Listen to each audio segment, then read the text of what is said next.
Okay. We're going to wait for a few more people to get in.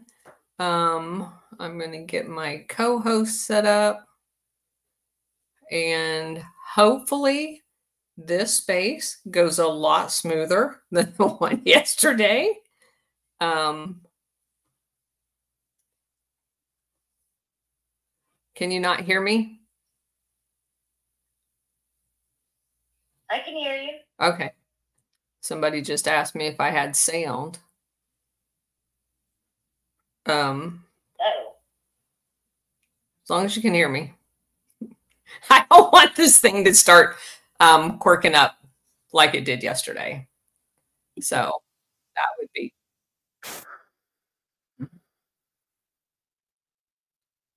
I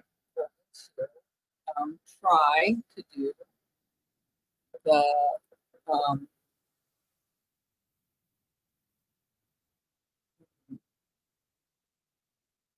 Rumble at the same time so that there will be a video and audio file of this. And I've never done that before. So we've got some people checking in over there. Somebody on the live chat says on Rumble, "What's going on in Kenya now?" These people are paying attention. Awesome. Oh, dang. And we've got a staff sergeant, Air Force Reserve from Utah, spent time at Hill Air Force Base. Love it. Awesome. Okay. So I want to make sure that I have the live feed over from StreamYard. It's still showing our intro video. So let me make sure that gets over there. Yeah, if you wouldn't mind, I'd appreciate it. We got some people watching live on YouTube. Wow, this is going to be crazy. All right. So basically, I want to go back over what we went over yesterday because we had such a hard time with our audio. It kept getting interrupted. People kept getting dropped out of the space. And so, yeah, I see it right this there. So basically, let me close these windows so I can turn the volume down so I'm not getting feedback. There we go. So basically, we had stumbled across in our Operation Gladio file, whatever, volume thing on. There we go. And come across the World Wildlife Federation a long time ago. We did a lot of digging into it. Was shocked by all of the goings on there. And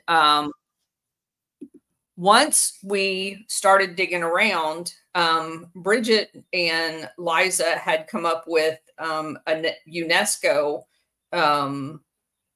tie, and we started looking at UNESCO sites, and I'm going to let them talk about that because that's a whole nother program all in of itself. So we're just going to give you a little bit of how that ties into this entire thing. So what got this started yesterday was a post that I just closed, trying to get to my Rumble thing. I'm going to bring it back up real quick. That someone had sent me a clip of Eric Prince talking about, I'm just going to paraphrase, dumb shit stuff.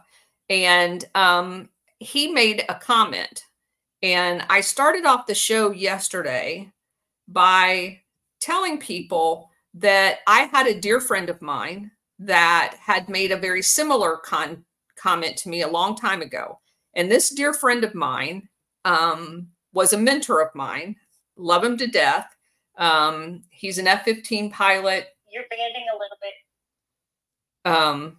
Okay. Banding a little bit. All right. Right. It seems to be coming and going.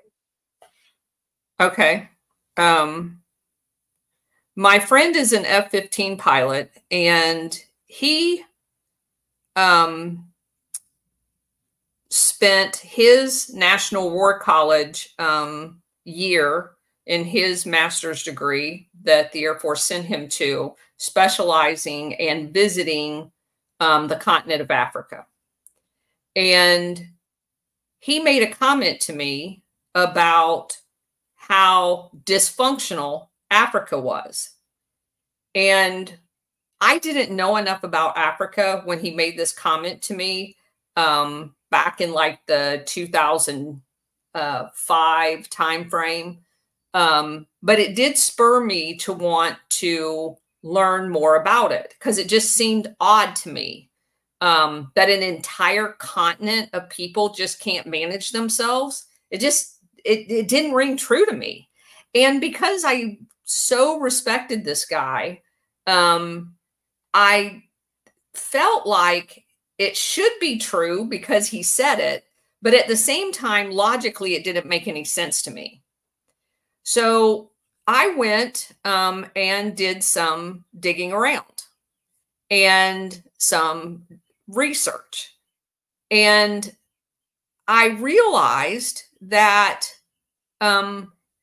what he has said was basically not true. There was so many extenuating circumstances to basically an entire continent that had been held hostage, in some cases 150 years, by a colonial power with no ability to learn how to be a leader, no education in some cases, where the European powers would chop people's hand off because they didn't make enough rubber picking quota. So again, I thought that was odd. So all of a sudden in the late 50s and 60s, we're going to give all of these people that have been subjugated to colonial powers for, like I said, sometimes a century, but certainly multiple decades, and just go, yeah, here's your country back. Do whatever you want with it, which isn't exactly what they did. And in every case that I've researched personally, they may have, well, and in some cases physically did, put a whole bunch of landmines around in order to sabotage these newly birthed democracies that they scream at us all the time is so important. And yet these same people that are screaming at us that democracies are so important sabotage the actual democracy as it was happening. So I get a little animated every time I start talking about this, because frankly, it pisses me off. I didn't necessarily want to be right, and I didn't want to prove my friend wrong. But that's in fact what I did. And so going back to the video, Eric Prince is on a podcast, his podcast, by the way, saying that we have to. Okay, I got it. You are banding, man. You are banding. All right, I got it.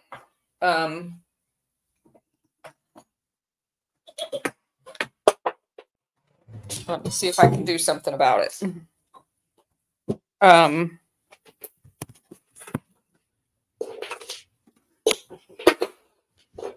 on. Yeah, hold on just a second.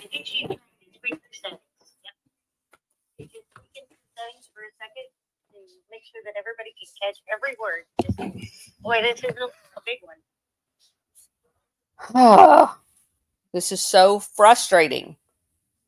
All right, let me go back over to the Rumble and make sure that I can set this someplace where people can see it. Okay. That's what happens when you try to do two things at one time. All right. So back to what I was saying. So on this podcast, Eric Prince makes the declaration that Black African countries cannot manage themselves. They need our help. And just listening to that, and of course I'm paraphrasing, but just listening to that pissed me off again, because that's not true. Hold on just a second. John, can you come get the dog? Go get him in the room, please. Okay. So, anyway, what's the matter, Bridget? Y'all quit texting me and just talk to me.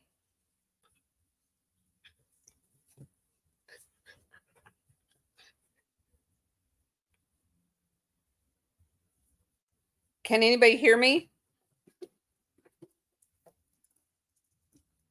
Can y'all hear me?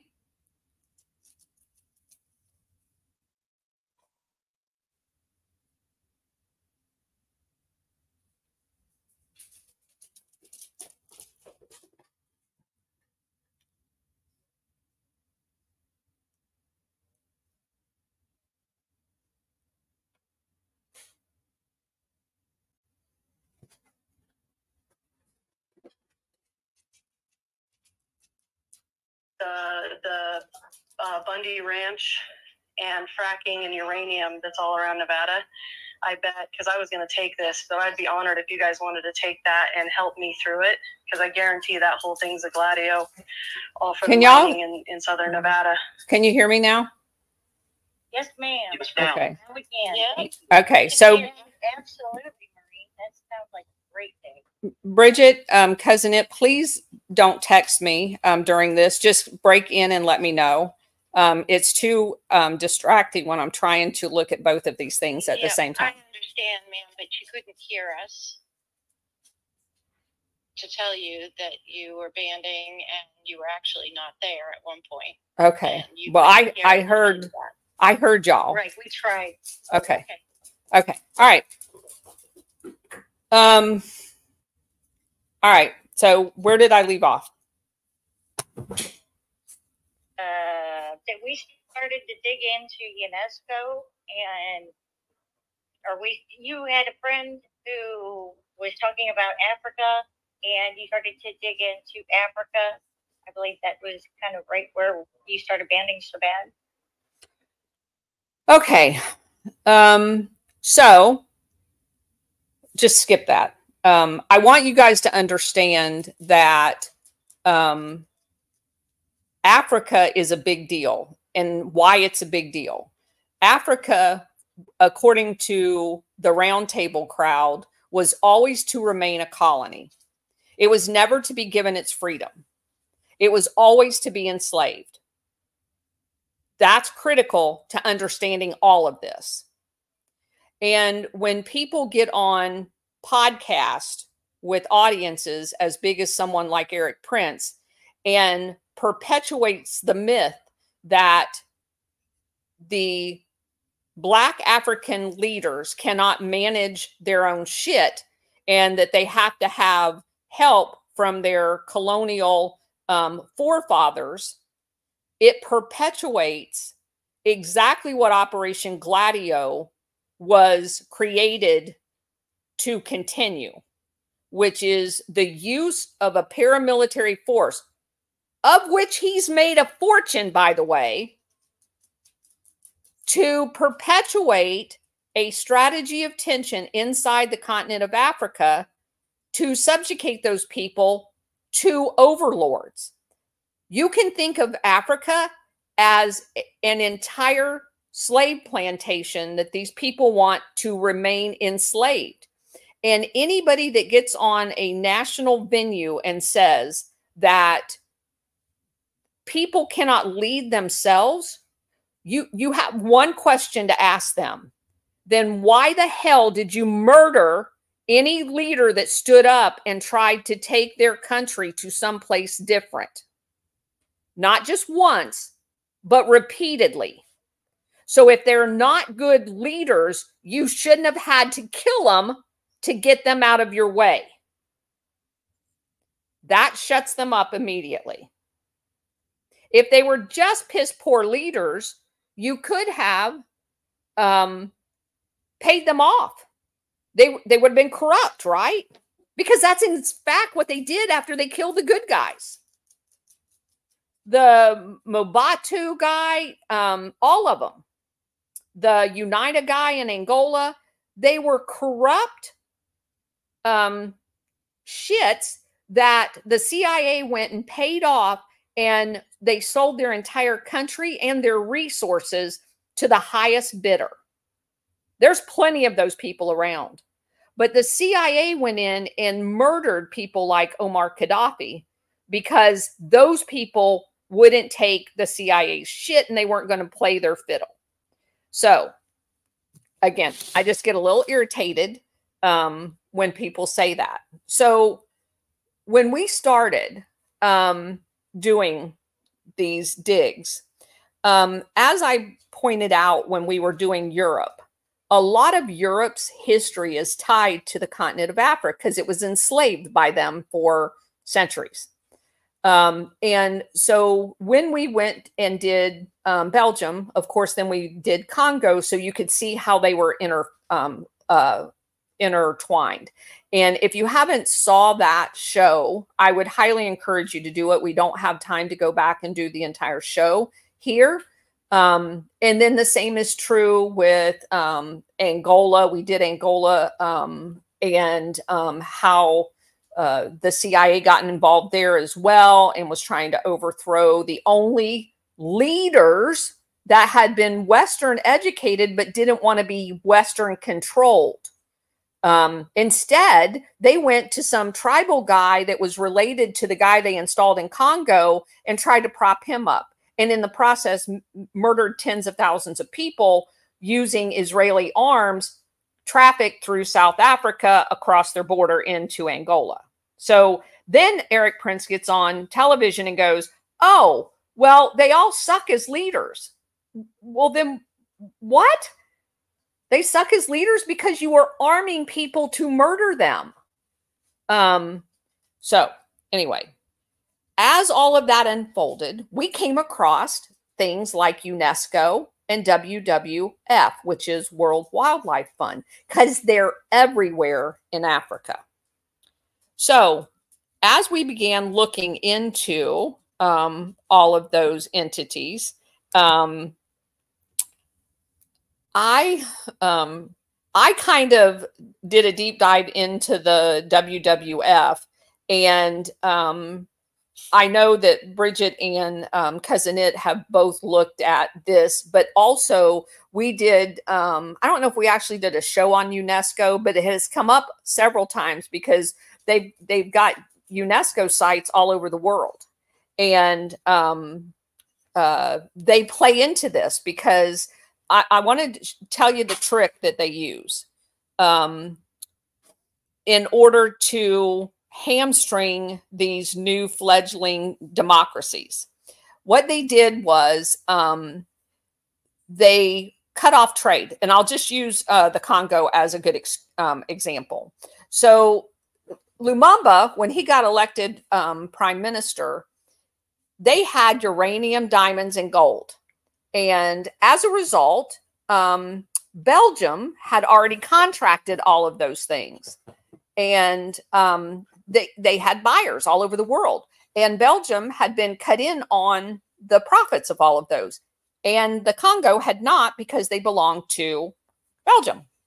So when Lumumba got elected prime minister, the Belgium government, who had the mine in Katanga, a state within their country, didn't want to renegotiate that and basically didn't want to give the Congolese government their own resource profit. So as a result, Lumumba made a trip to the United States and hold on just a second. My dog.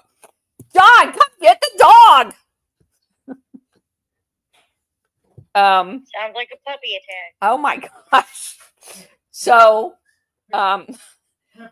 Lumumba comes to, he actually calls ahead and he gets an appointment with Eisenhower. And when he gets here, Eisenhower won't see him. So Eisenhower's vice president is Nixon. So Nixon takes the audience with him and basically tells him, no, we're not renegotiating that contract. We're going to leave Belgium in and you're screwed. So Lumumba went home and basically knew that everything was rigged, and he started making phone calls, and he knew that there were going to be pressure put on him to not change anything. But he had big ideas. He wanted schools. He wanted medical facilities, because the medical facilities that the Belgium had was zero. Like 99% of the Congolese were illiterate when they were granted their freedom. And so, again, everything was set up for them to fail, which is why it's infuriating when people get on television and go, oh, well, they failed. Well, because you set them up to fail. So Lumumba decided that he was going to, oh, and by the way, then they call it in the IMF and the World Bank and they say, don't loan him any money. We're going to choke him out. And so Lumumba calls the Soviet Union and says, hey, I'm going to need some guns because these people are going to try to kill me. And then, only then, keep in mind, he's already been to the United States. Only then do all of the PR Mockingbird media begin calling him a communist. Because as long as you call somebody a communist, you're free to kill them. And I don't mean that jokingly. That's absolutely true. That's how the CIA gets the president to sign a finding. They do a national intelligence estimate labeling somebody a communist.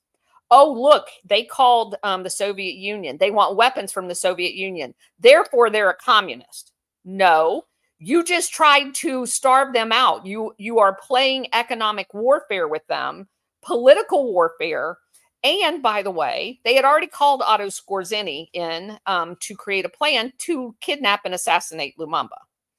So as Lumumba tries to defend himself, he gets kidnapped, he gets murdered, and the CIA installs the president, who they'd already bought off because he's the one that kind of ratted Lumumba out from his hiding place. And they install him as a dictator. He changes the name of the country to Zaire, and the rest is history. And then there's a lot more to that, but I want you to understand that part of that because that's going to be really important. And this literally happened in almost every country in Africa, something to that effect. Not exactly. There's some different nuances in different places, like in Angola, where in each of these cases, the arms, weirdly enough, get supplied by Israel, which we've come to know as like the world's largest arms manufacturer and trafficker, because they're not all legitimate cells. Like the fact that the U.S. State Department was giving, and the CIA was giving Israel money to sneak guns into South Africa because no one else was allowed to, with our money. But they were our paid for guns. We weren't allowed to trade with apartheid South Africa. So Israel did it for us. They brought the guns in, and then those guns were trafficked over to Angola to shoot the people that the CIA didn't want to be in charge, which, by the way, were the only people that could actually lead the country because they were educated. They wanted to put the dumb people they had already bought off in charge. So those are just two examples. There's 20 plus.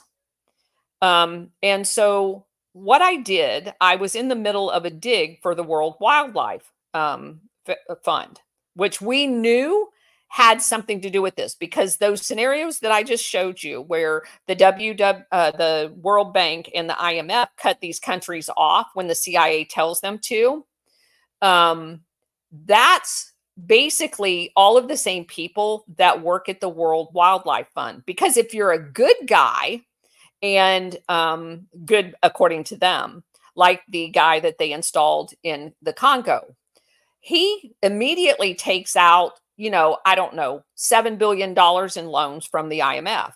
Well, he can't pay back $7 billion in loans because their trade deals are so bad, and Belgium is still taking all their money.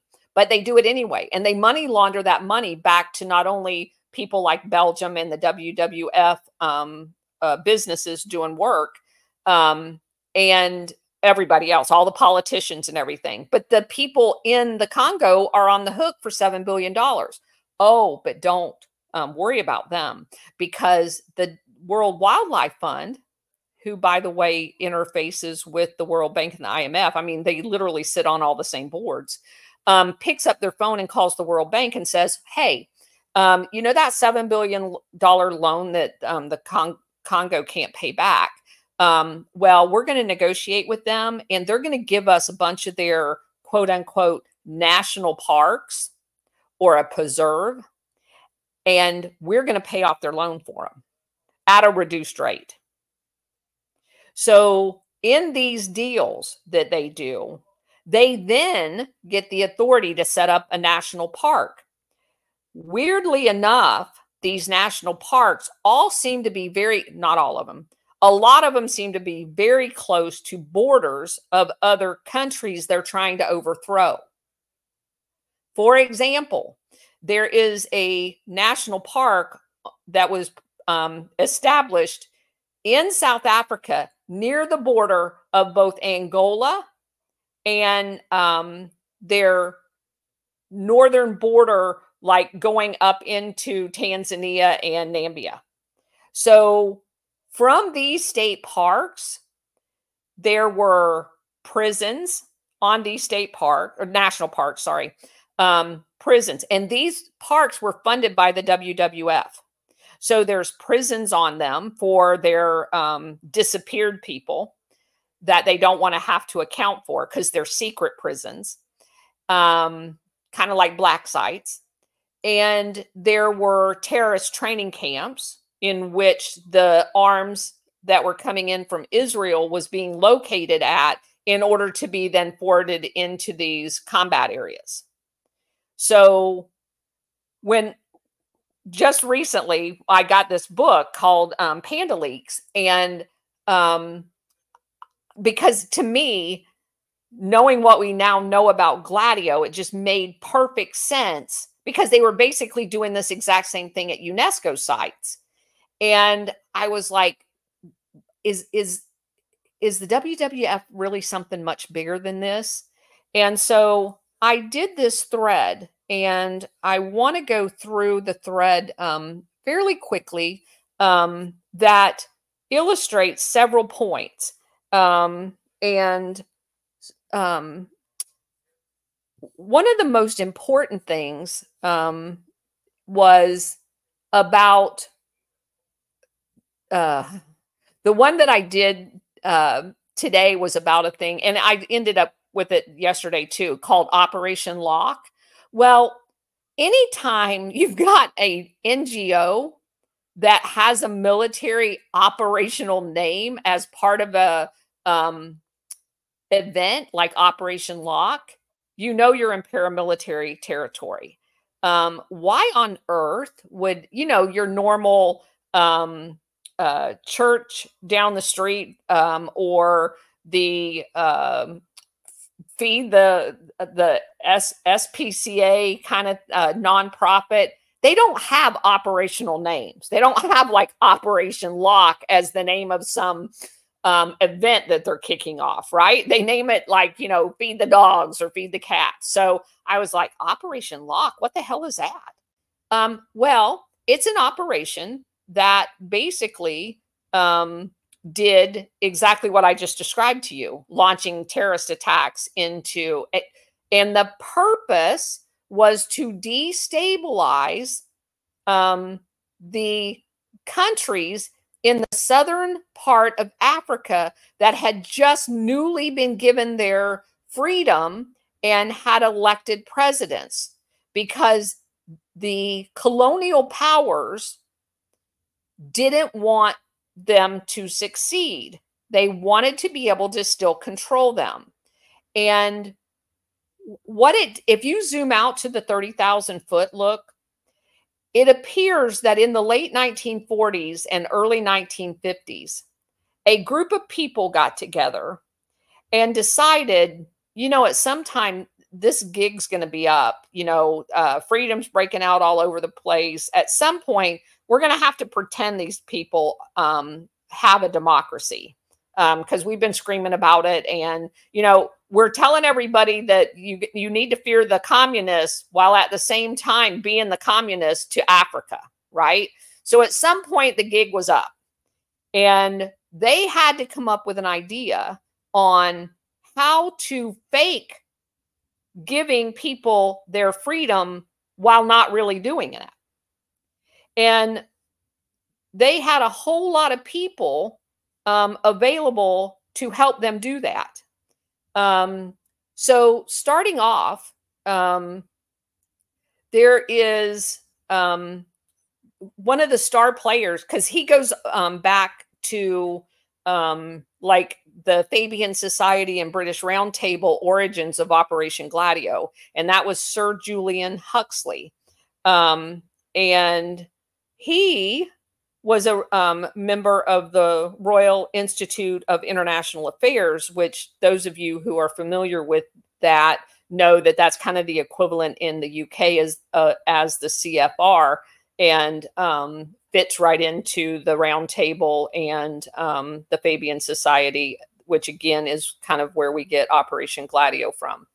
And so it was through this apparatus that they came up with, and I'm going to go into just briefly the PR company that they used. I mean, they withheld no barriers. They let everything out on this one because they couldn't afford to lose these colonies. Because if you think about it for 5 seconds, none of those people have shit. None of them. I mean, Britain's on an island. They have nothing. They wouldn't last a year on their own. So they're literally fighting for their survival by trying to keep these colonial powers subordinate to them and in their control. Now, did they just do it to eat? No. I mean, they've gotten trillions of dollars from diamonds and all this stuff from them. So it wasn't ever just about food. But that's kind of the stark reality that they're in, is they don't have the ability to survive long term without having people, and they're not willing to trade because they want to maintain their wealth. So they're just used to bullying people around. That's the bottom line. And they've gotten away with it all of this time. So these people create this campaign, and then under the guise of conservatism, of, saving the whale, saving the tiger, saving the elephant, they set up the World Wildlife Fund. And, they adopt the cool little panda logo that makes people's heart melt when they don't realize what a panda logo really means. And they then go to the public and say, look at us, we're doing so many good things as a result of this WWF initiative in saving the whale or the elephant or whatever. Give us your money.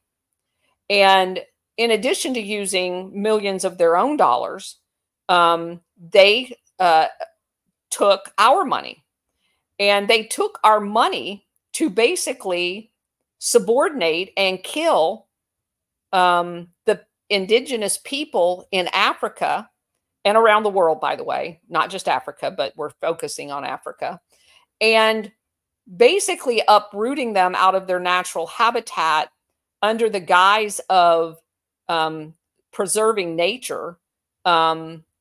which we'll go into a few examples because that's not what they did at all. They just got the people out of their way so that they could go in and exploit the resources that were there to make money for themselves. And you see this thing perpetuated over and over again to the point where at this point, it isn't. I mean, you can even try to make an excuse. Oh, well, it's gold, and getting the gold out in the market somehow helps everybody. That's not even where we're at. We're so far past that, it's not even funny. They are at the point now where they are destroying people's ability to survive so that they could literally murder them. That's how gross this gets, because they are doing exactly that. In a very slow, agonizing death of destroying people's cultures, this moving of people around outside of their culture, which they know they will fight for, or have in the past anyway, allows them, and I'm not even kidding, they actually say this, it allows for interbreeding. And when you interbreed, you lose distinct cultures, and people become less willing to fight to maintain their culture because they don't have one. That's what all of this is about. And you only have to go read anything that Julian Huxley wrote as a eugenicist. Eugenicists, weirdly enough, and zoology, like veterinarian people, get along extremely well because eugenicists try to do to people what veterinarians do to animals. And I'm not even joking. That is what they do. Eugenicists treat people and breeding and euthanasia and every aspect of humanity as if you're an animal. And that's kind of the stark reality of these people that we're dealing with. So that kind of gives you the big picture. But I want to go over a few of the details here. When the WWF was set up, there's a couple of different dates that's very important. One of the dates was in April 29th, which is kind of, it kick-started the creation of the WWF. Some people use that as the date, but actually it was just more of the kickoff to the planning of it, of 1961. Now, I want you to understand, Lumumba was murdered in January of 1961. So within a couple of months of them assassinating him, and by they, I mean Otto Skorzeny, who worked for NATO, and he was on a NATO deployment when he assassinated Lumumba, and the CIA. They were all in cahoots with each other. And then fast forward to September 11th, 1961. That was the official birth of the WWF. So, big important date. I think September 11th, 1961 was just as devastating, if not more so, for lots of reasons in the creation of the WWF, especially once you find out what they've been doing. And Huxley traveled to Africa in 1960. And their efforts there was the initial onslaught of pressure campaigns, while still some of them were under the control of Europe, to set up a massive amounts of national parks throughout Africa, because they were going to come back in after they, quote unquote, got to be democratized and take over those national parks. So they were kind of scrambling around trying to create and designate national parks before a lot of them got their freedom. And there were so many national parks that it ended up being 20% of the landmass of Africa. And Huxley was going, basically flying all over the continent to look at basically where the best places to put these parks were. And the way they decided where the best place to put them is the migration of the animals, because they wanted to capture the animals and not allow the locals to be able to use those resources from them. So the national parks are very close, if not encompassing all of the wildlife, like where the orangutans normally habitate, where the elephants are, because they wanted to do ecotourism eventually, and they basically monopolized. They stole all of the ivory out of the elephant tusk. They laid landmines in many of these African countries while they were doing the paramilitary to sabotage the governments. They put landmines, and they destroyed hundreds of thousands of elephants that way. They just murdered them and then stole the ivory out of their tusk. There and on that one national park that was on the border, the Tanzania side of the South Africa, they did a raid on that state park, someone, and discovered over 3,000 ivory tusks that was in there when that happened. So crazy crap. So when Huxley was down there, his conclusion, without spending much time in any of the national parks, was that game reserves would be ruined by the new black governments because, you know, they don't know anything. They're stupid. And so they had to take over the responsibility, and they needed an organization to do that because, you know, just like Eric Prince said, they're too dumb to do it themselves. Even though, by the way, and this point gets made in Panda Leaks repeatedly, these people had successfully managed all of these wild herds by living with them for the past 1,000, 2,000 years. They didn't go extinct while they were in charge. They're only now going extinct because these people who think they knew everything was in charge. And that's a very important point, and they make that in the book repeatedly. The only people that have destroyed nature is the people trying to pretend they're preserving nature, which of course is exactly what they're doing with climate change and everything else. And so then at some point you have to stand back and go, what the crap are you doing?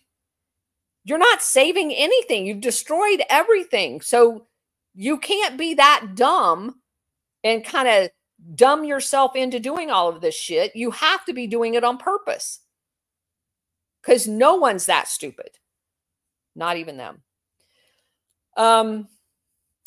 So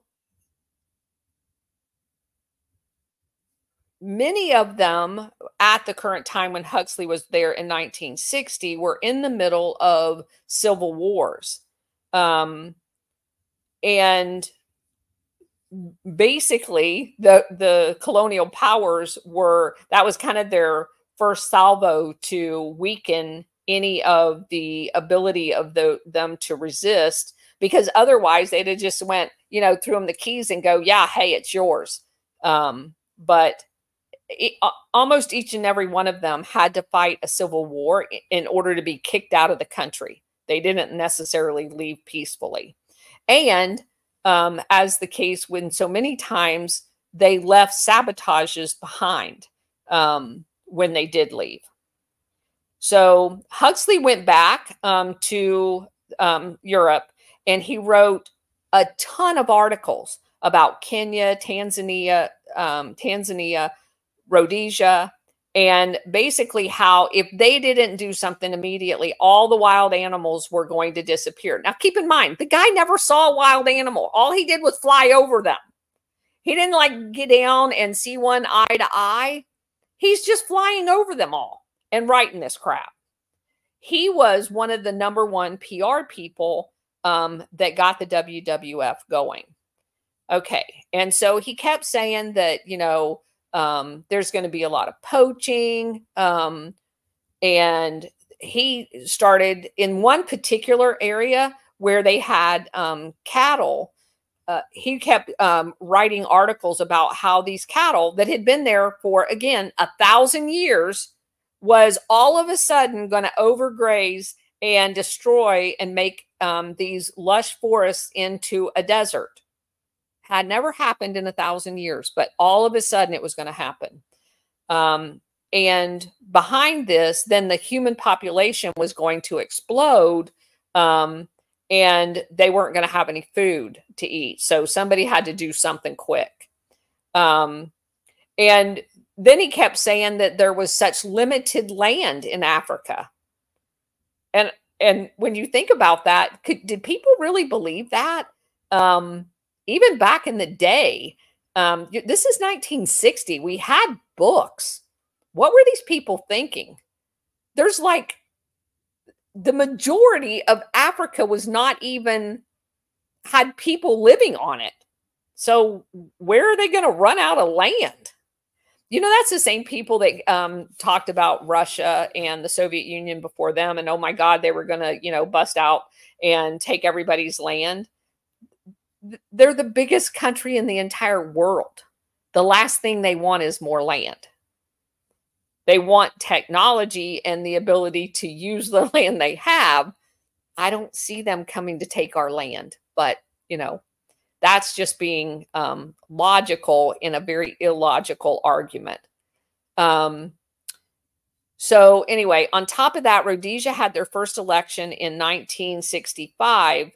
They were under white leadership.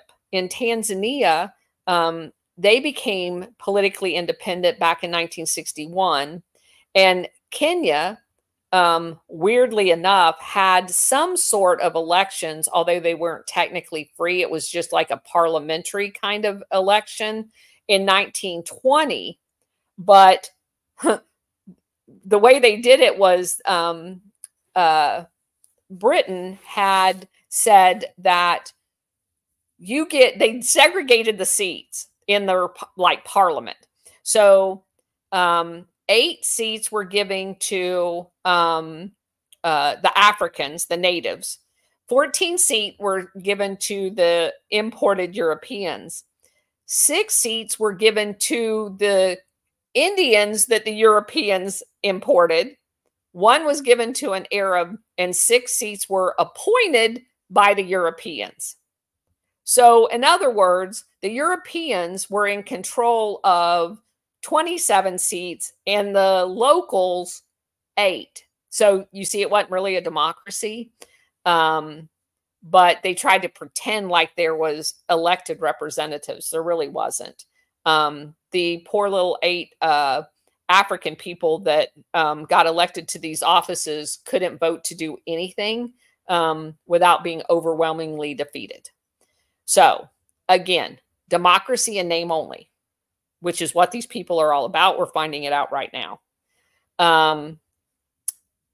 So it wasn't until 1963 that Kenya had their first actual elected African prime minister. So again, Huxley indicted a game management indictment of game management was 100% happening while the governments were white.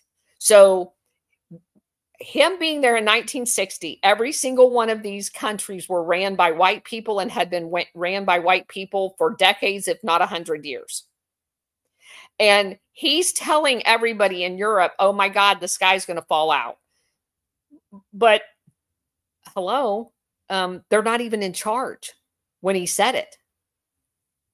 And then if you fast forward to 2024, you have people like Eric Prince on media saying exactly the same thing, that the sky's going to fall out. Those guys can't manage their own self, and everything is going to fall apart if they're in charge of something and they still need us to come help them.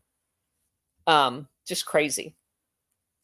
So when Huxley returned, he contacted a guy by the name of Max Nicholson. Nicholson founded the British Nature Conservatory, who is on record saying that he felt that under African government, the prospect of conservation of nature would be ended. Again, they have no idea. The African peoples lived there for centuries. But, you know, all of a sudden now they're going to die. But again, there was no African governments from the English's standpoint. They were all still controlled by them. So they're basically building up a PR program is what they're doing in a nutshell. Nuxley, Nicholson, and a guy by the name of Peter Scott set up the WWF to ensure no Black leader basically controlled their own destiny. That was the whole purpose of it for real. But wait till you find out who's all a member of the WWF. In the spring of 1961, with Lumumba having been just assassinated, the Peter Scott asked Prince Philip, Duke of Edinburgh, to become the president of the WWF. However, Prince Philip was a little too busy because he already had an international job at another NGO. So he recommended that Prince Bernhard of the Netherlands be put in charge. And Prince Bernhard, you know, absolutely thought that was a great idea. During an interview in 2011, Prince Philip said that he could not remember this conversation with Peter Scott, but he did recall collaborating on the WWF charter. He cheerfully said that the WWF was his life's work and the only public arena where he could function without the oversight of the Queen. He went on to say, Peter Scott said, "We're going to set this thing up. Would I be president?" I said, "Well, I'll be president of just the UK part of the WWF." And that's what he did. And so Prince Bernhard becomes the first international president of the WWF. That's going to be important in a little bit when we get to a story about him embezzling and money laundering, because that's exactly what he did in order to pay for paramilitary.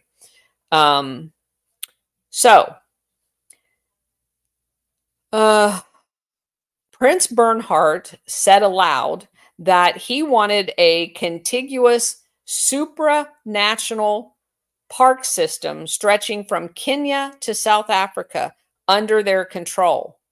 Gosh, that sounds like a colony to me. The headquarters was originally created in Switzerland, a place called Gland, G-L-A-N-D. And their control, you know, all of their bank accounts, which of course makes money laundering easier because all of the, eventually even the Vatican money got into Switzerland because they set up some front banks. So just convenient that everything seems to be set up. That's these international things like the IMF, the World Bank, and all of that stuff gets set up in Switzerland. The WWF designated vice president, that guy by the name of Peter Scott. And his job was basically to create shock tactics. They hire a PR firm by the name of Mather and Crowther, C-R-O-W-T-H-E-R. And because, you know, it's not enough just to save animals. You have to have somebody shoving it down your throat, which is what the PR company is going to do. And what do? They go out and they film the most horrific animal massacres by massacring animals, you know, the ones they're supposed to be preserving and taking care of. Yeah, they kill a bunch of them in the most heinous way, and they put them in a brochure. And then they send that brochure everywhere saying, oh my God, look what we, how did you photograph them exactly? But that's exactly what they did. And they did it to traumatize people and guilt them into sending money. So I did want to give you a little bit of information on this PR because it is so indicative of everything that we find in Operation Gladio. So the guy that set this PR firm up to begin with was by the name of Edmund Mather. And he set it up on Broadway in New York City, right down the street from the heart of the people that funded the creation of the Bolsheviks in Russian communist history and the Nazi people and FDR. So FDR, his initial law firm was at 120 Broadway, and this advertising company is like right down the street from them on Broadway. So I had to laugh when I saw that. And it was originally set up in 1860s. He set up a company called Ogilvy, Ogilvy in London in 1850. Mather's son, Harley, partnered with Crowther and created Mather and Crowler. They created a whole bunch of newspaper ads. They were kind of like the comics, everything like that, other than just the news story these guys created. So they were famous for, they actually created the saying, an apple a day keeps the doctor away. That was one of their famous taglines. In 1921, Mather and Crowley hired Francis Ogilvy as a copyright. He eventually goes on to be the first family member to chair the agency. And Francis was so impressed with his brother's sales ability that he hired him. Francis Ogilvy's brother's name is David Ogilvy. David was deployed to the U.S. to study the landscape of the PR work. He did research at Gallup polling back in the day, like way back in the day. And then he takes all of that and works for British intelligence during World War II, which, you know, some people would say is the same thing, but, you know, whatever.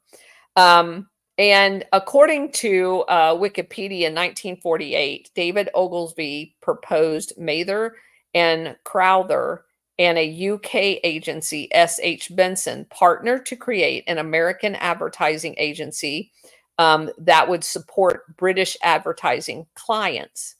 This would ensure control over the narrative post-World War II. David Ogilvy's recruited Harrison Hewitt from J. Walter Thompson to serve as president and to supervise sales. Thompson had been in advertising since 1877. And guess who his first customer was? Johnson & Johnson.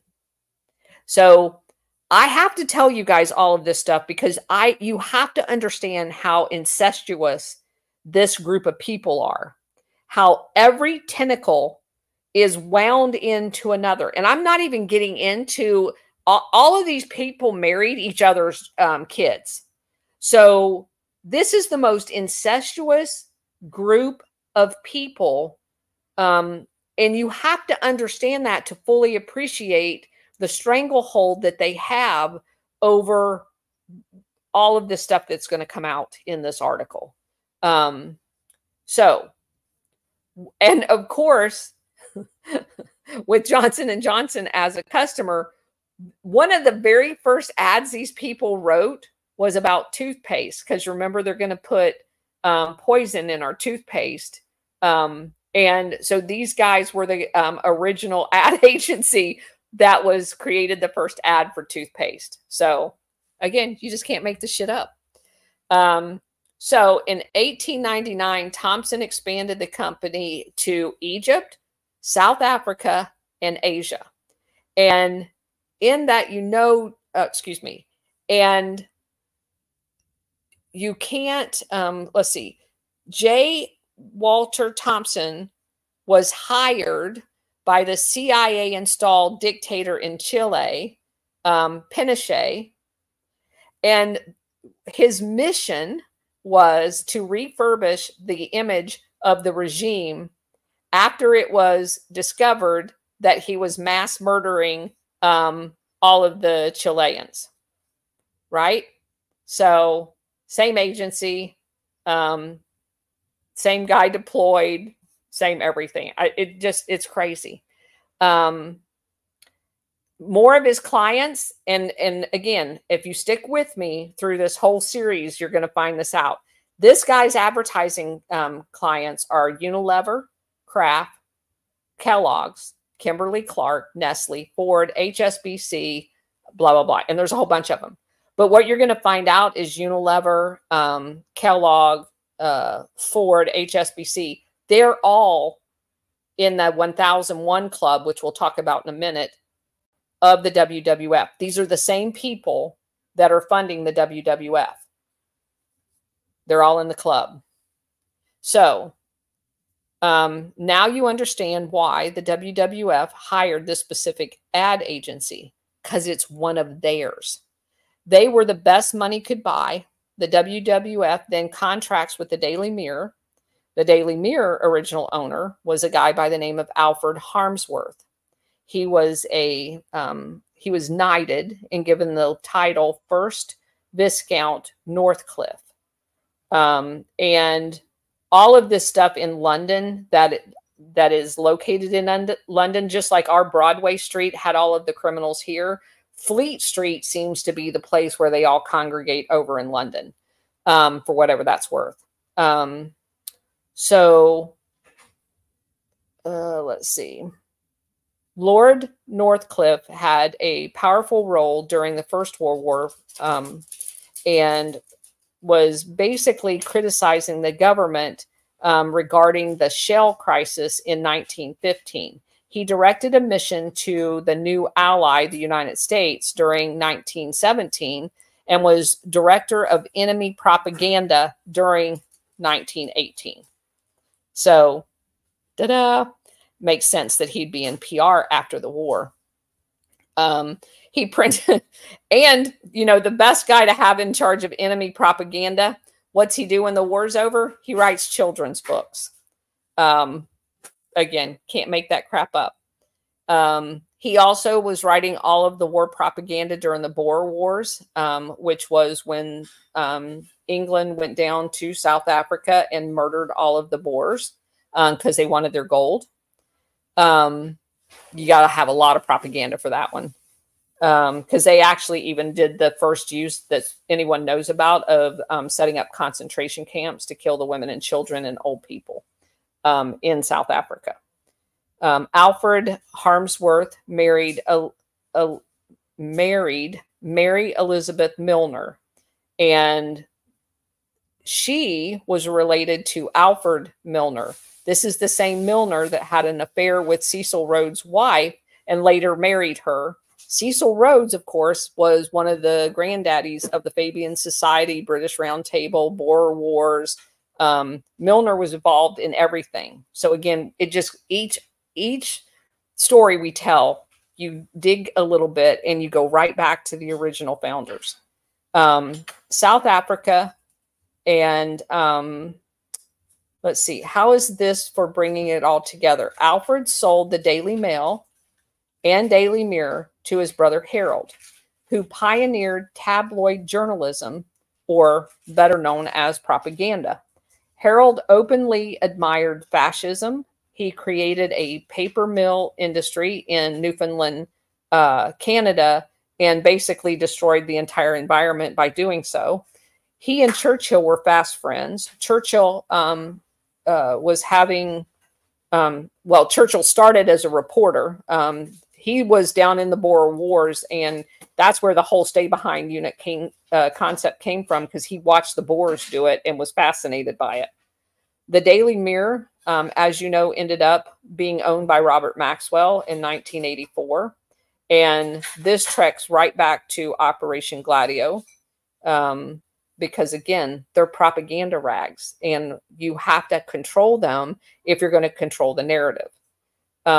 So, of course, the Daily Mirror was the obvious choice for the World Wildlife Foundation or Fund, with their pro-fascist stance and pro-totalitarian approach to politics in general. So that's who's going to run all of their ads and get all of their propaganda out. They are also the magazine, or the newspaper, sorry, that ran the horrific pictures that were created in 1961 of all the slaughtered animals. They also ran one that had a mom and a baby rhino that said "doomed" in big, creepy looking letters to disappear from the face of the earth unless something is done swiftly. Animals like this rhino and its baby will soon be dead as the dodo. And over 20,000 people almost overnight donated to save the rhinos. These people know what they're doing. It may be wrong, but they know what they're doing. 12 years later, 12 years later, not a single penny of those donations had ever made it to saving a rhino. Not one. During a later lecture, the WWF co-founder Max Nicholson said, "We have therefore good confirmation of our diagnosis that the publicity value of the world wildlife emergency and the possibilities of converting it into effective fundraising." So it tells you what they were doing. That's what the WWF is about. It's to use the issue to raise money, not to solve the problem. Once you respond to an emergency, there will always be emergencies. We've heard that a million times. And that's what they learned and they employed in the use of the World Wildlife Fund. It is not about the animals. They just change the animal every year. One year it'll be saving the tigers. The next way is saving the whales. Have you heard the World Wildlife Fund get on television and talk about the whales that are all beaching up because of the wind farms that they're putting out in the water? Not one word. Not one campaign. Not one word. And you never will, because it has nothing to do with the animals. And you see again when you start looking around, oh, well, isn't that what they did with the fossil fuel thing to scare the hell out of us? You know, like in the 70s when we were running out of oil. Oh, isn't that what they did to us in the climate change thing? Oh, isn't that what they did to us with the health, you know, with COVID? It's just a scare tactic. That's all it is. That's all it ever is. Because we tend to give up everything when we're scared. And that's why I want people to be able to, if you understand all of this and you understand you're being manipulated, it's so much easier to see it once you understand it and you understand how their operation works. In 1962, Prince Bernhard, as president of the WWF International, he brought on a major sponsor by the name of John Loudon, Loudon. He was in charge, general director of Dutch Royal Shell, you know, because that's what you want, the oil in to save the animals. This was a huge win for the WWF and Shell. Shell was generating significant profits with patents for pesticides, you know, pesticides that kill all of the vegetation and the animals. Yeah. Well, Shell needed a panda sticker to say that they were sustainable, and none of that was happening. And how do you make that happen? Well, you just pay the WWF a bunch of money.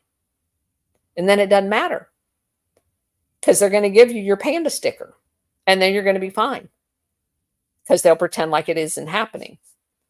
In 1962, there were scientific journals that revealed those very pesticides were extremely hazardous to wild animals. There were mass die-offs of birds who were eating grain and seeds treated with Shell products.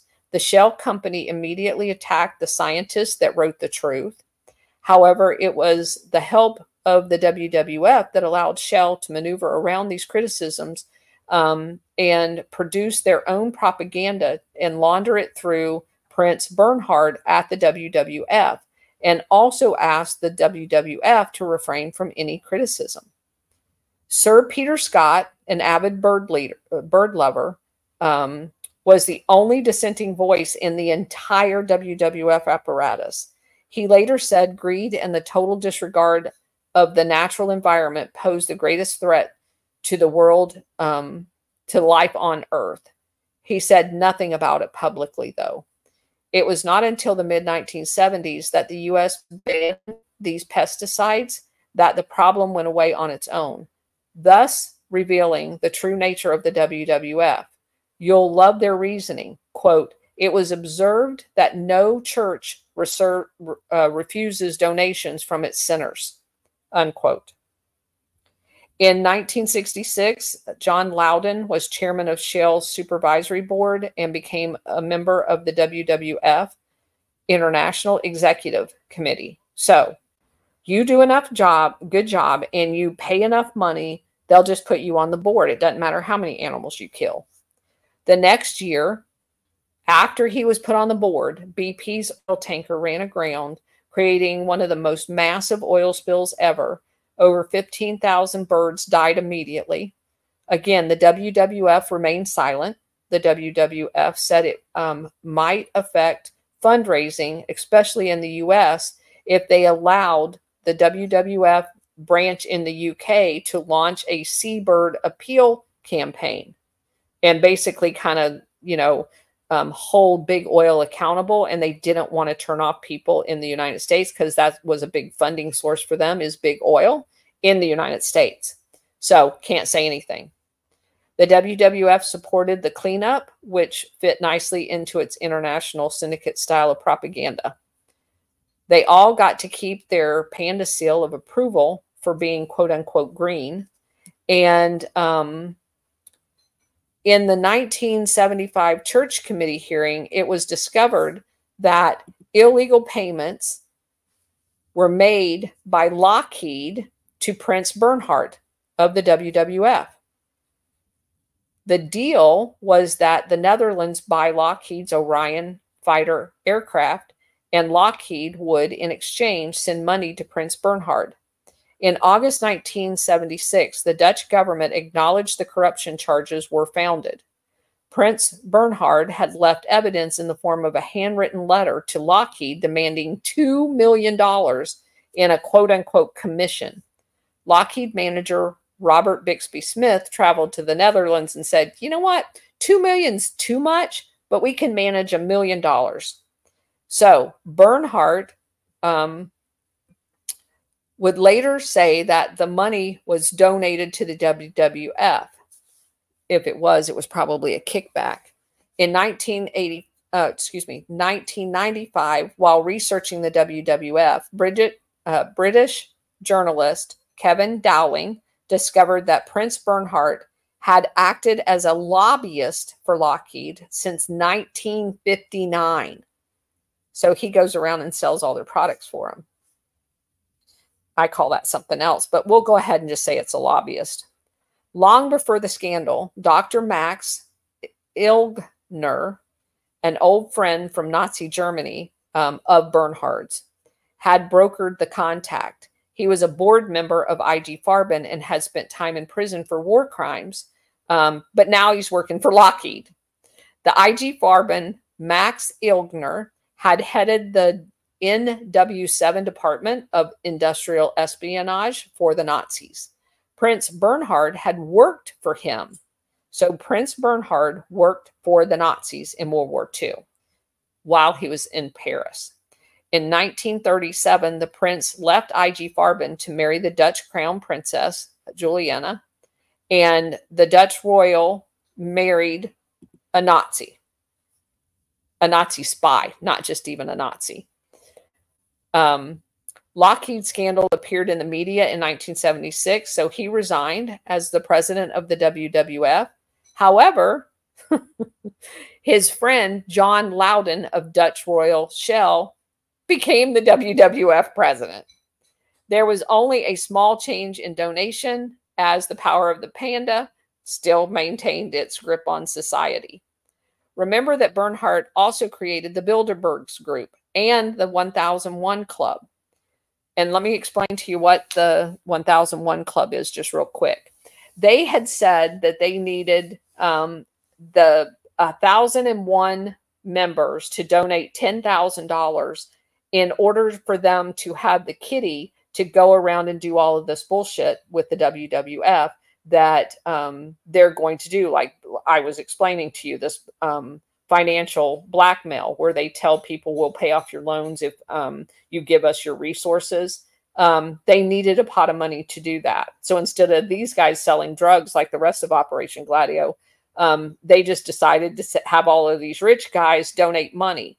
And then they have a panda ball every year, and these people come and give themselves awards for being, you know, panda friendly, I guess. So there was near total control on propaganda via media, and we learned only what they deemed appropriate as far as what they were doing. They kept everything very close hold. Anytime a reporter came around and wanted to talk to them, they were kind of giving them the cold shoulder. But I did find it interesting, since they're all Satanists, but they were representing animals, that they named their highest WWF award the Order of the Golden Ark. Nothing like spitting in your eye. You didn't even need to be good to receive it. It was available for purchase for $100,000. That's what they thought of their medal. But everybody showed up at the Panda Ball if they had one with it on. It's known that Lawrence Spillman Rockefeller opted to purchase his. And on the Wikipedia page, it says, let's see, American businessman, financier, philanthropist, and conservationist. Well, he wasn't really a conservationist, but he bought a medal. Within a decade after Rockefeller's considerable investment, Eastern Airline, which, by the way, had a lot to do with the CIA, had become the most profitable airline to emerge after World War II. He became its largest shareholder. He also funded the pivotal post-World War II McDonnell Douglas aircraft manufacturer. So again, you have another one of these people that are in the war industry, and they are part of these organizations that implement Operation Gladio, which is basically perpetual war, and they're all getting rich off of it. He also was good friends with LBJ's wife, which I thought was hilarious. Through his resort management company, Rock Resorts, Rockefeller opened environmentally friendly focused hotels in the one of these sites in the U.S. Virgin Islands. And this kind of was almost like the protocol, or not the protocol, the model for what they're going to do over in Africa, because they touted these things as eco-tourism, like it's, you know, saves energy and all of this other stuff. But the ones in Africa, they added getting to kill an animal as a quote-unquote safari hunt in addition to eco-tourism. I don't know how the two coexist, but somehow they did it, and they get people to pay for it. I did look up the price today. You can go on one of them, not killing the animal, for $11,000. But if you want to actually kill an animal, it's several thousand more. So some property of which was later turned over to the Virgin Islands for a national park. So he went down there and created a hotel, and then exerted pressure in the Virgin Islands to turn where his hotel was into a national park, which basically then becomes ecotourism, and he gets credits for having done that. Do you see how that works? Oh, and Rockefeller did basically the same thing in Hawaii, but there he was in a half-mile Crescent Bay with what he dubbed quote-unquote wilderness beach in 1958. Planning land acquisition began in this area. It was opened in 1964, and it basically, and I know this is a technicality, but you need to understand it. They claim this stuff is wilderness, but it's not wilderness. And none of what they're doing is eco-friendly, especially when we get to what they're doing in Africa. But everywhere, like the hotel that he did in Hawaii, these were in areas that people farmed, and now they can't farm there anymore. They kick them off their farms. And there's so... What? They starved them out and they murdered them. Yeah. I mean, it's brutal. Yeah. And these are the native people. These aren't even just like people that's moved to, because this is back in the 50s. These were the native Hawaiians, the native Africans that lived in these areas, that they're basically uprooting. Okay. So during, let's see. Oh, Prince, I don't even know how you say this guy's name, Sadruddin Aga Khan, Khan. He is another one of the people that were one of the original members of the WWF. This guy's fascinating. He served as the UN High Commissioner for Refugees from 1966 to 77, when there was a shitload of refugees as a result of all of this turmoil and the civil wars that were happening throughout the continent of Africa, during which he reoriented the agency's focus beyond Europe and prepared Europe for an explosion of complex refugee issues. Well, he either knew it was a plan or he's psychic. So the WWF would go in and remove the indigenous people, creating refugees and chaos, and basically using Operation Gladio tactics to do it. Oh, and Khan's dad, yeah, he was the 48th Imam of Shia Islam, Sir Sultan Muhammad Shah. He was the British, he was basically, in simplistic terms, a British stooge. He was one of the founders and first permanent presidents of the All India Muslim League. His goal was the advancement of the Muslim agenda and the protection of Muslim rights in British India. The League, until 1930s, was not a large organization, but represented landed and commercial Muslim interest, as well as advocating for British education for anyone that was part of the British Raj. He was nominated to represent India in the League of Nations in 1932. He served as the president of the League of Nations in 37 to 38. He graduated from Eton College. He went to the University of Cambridge. And he's from modern day Pakistan, which is hugely important, given what went on there. And he also was the first president of the All Indian Muslim League. That was a political party that pushed for the creation of an independent Muslim nation. Oh, for Pakistan. He pushed for taking part of India and making an all-Muslim nation, which is exactly what happened in order to create Pakistan.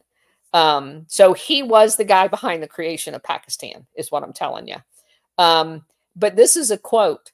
During the 3 Roundtable Conference in London from 1930 to 32, he played an important role in bringing about Indian constitutional reform. And in 1934, he was made a member of the Privy Council, which is the personal advisors to the Queen. So do you see? He's a British stooge. So he ran India for the Brits. In return, he got his own country called Pakistan. That's a great deal. And let's see, the institution. Okay, so his whole family, his iterations, they're now up to Khan number 4, Aga Khan number 4, as the 45th Imam of the Ismaili community. Aga Khan is a business magnate, and he has British and Portuguese citizenship. He's worth $13 billion. So this paid off really well for him. He's involved in all of the turmoil all over Africa. He's also involved in Tajikistan, which, of course, is a huge supplier of militant Islamics for Al-Qaeda, Mujahideen into Chechnya. They're the people that were just in Moscow blowing shit up. They're found in many of these Operation Gladio things. And I can't help but notice the tie-ins to all of this. There was a lot of Tajikistans in Afghanistan during both of those wars. They're causing havoc constantly in northern Pakistan. Those are the guys that were doing the terrorist training of the Uyghurs to do terrorist attacks inside of China. And this is the guy. So anyway, another interesting. Oh, and you know, he's a big funder of the WWF. And so that's why I said once we started digging into the WWF, it crossed every line that we had already drawn for Operation Gladio. There's like an exact lay here. The Aga Khan IV also has a half brother, Patrick Benjamin Guinness. Yeah, that Guinness. Like in the banking and beer Guinness family. Yeah. Keep in mind as you read the below that Idi Amin was a favorite of the CIA, and it makes you think that a lot of this was all orchestrated, because this says that I cut and pasted a picture of this Aga Khan III, which he was a member of the secret society, the Delphic Club, and spent his childhood in Kenya, but went to the most expensive boarding school in Switzerland. And then what really blew me away was this. In 1972, under the regime of President Idi Amin of Uganda, people of South Asian origin, including the Ismaili, which is what he is, were expelled. The South Asians, some of whose family had lived in Uganda over 100 years, were given 90 days to leave the country. The Aga Khan phoned his longtime friend, Prime Minister Pierre Trudeau. Trudeau's government agreed to allow thousands of these Ismaili to immigrate to Canada. Aga Khan also undertook urgent steps to facilitate a resettlement of Ismailis displaced from Uganda, Tanzania, Kenya, and Burma to other countries. Most of these Ismailis found new homes in Asia, Europe, and North America. Now, I'm going to say this again. Idi Amin worked for the CIA. Him expelling these people gave the basis for immigration into the West. These were the seeds that were planted for what's going on today. Just let that sink in. So Aga Khan was a member of the 1001 Club. That's part of the WWF fundraising. And served as vice president of the WWF International. So he was not a small player. He spent billions in Africa and bought control over much of what was going on and created a basis for Islam to thrive in many of these locations. One last comment. Khan owns much of the media around the southern part of Africa, along with many luxurious hotels, all cashing in on the ecotourism. That was his kind of, everybody has an angle here. And I enclosed a picture of the location where he built one of his eco hotels. It is on the edge of a crater in Tanzania. The crater was considered the eighth wonder of the world. It was considered a Garden of Eden. It was home to the Maasai, Massai tribes that were settled there. They were kicked out of the Serengeti by the same WWF crew. Those same people that I was telling you about earlier, when they were doing all that flying around, they decided that the Serengeti was going to be destroyed immediately. And so they kicked these guys all out of that. These are the people with the cows. And they relocated them to this volcano crater. And then after them living there for years, they're going to come and say, oh, no, we want the crater too. You got to leave again. And they did. They kicked them out. When they didn't want to go the second time, they just burnt down all of their houses. If the cows, which I don't know if you guys know anything about cows, but cows are kind of a creature of habit. And so wherever you move them, they tend to go back where they've been fed repeatedly. So they told them that if the cows come back, they're going to kill them. And they did. They killed almost all of their cows. Because I just like the fact that you knew about cows and their normal habits. Hey, I grew up, my best friend, we milked cows every morning. Yeah. Well, and I do have to share this because this is so gross, but I do have to share this. My husband has a saying about cows and horses. He hates cows because they're so dumb, and he hates horses because they're so smart. He grew up on a cattle ranch. Right? Yeah, he grew up on a cattle ranch. So, yeah, we know a little bit about cows. So in 1974, they forced them to move again. Let's see, burnt their house down, killed their cows, and basically said that if any of them resisted moving this second time, that they would be designated a domestic terrorist and arrested. Does that sound familiar? So that's the basis for the tourism. And then the Sierra Club, which is intimately involved in all of this, began advertising for campers in luxury tents for the US and Europeans with feather beds and generators and hot showers. Yeah, because the most eco-friendly thing to do is to camp in a crater that you just kicked people out of that had been living there in actual nature, and bring in feather beds and generators to run all night in a crater. I don't know if you guys have ever been in a crater. There's a lot of echo. There's nothing naturistic about that. Everything about that is gross. Not to mention all of the traffic in and out of there, right? So they destroyed the entire ambiance of the location.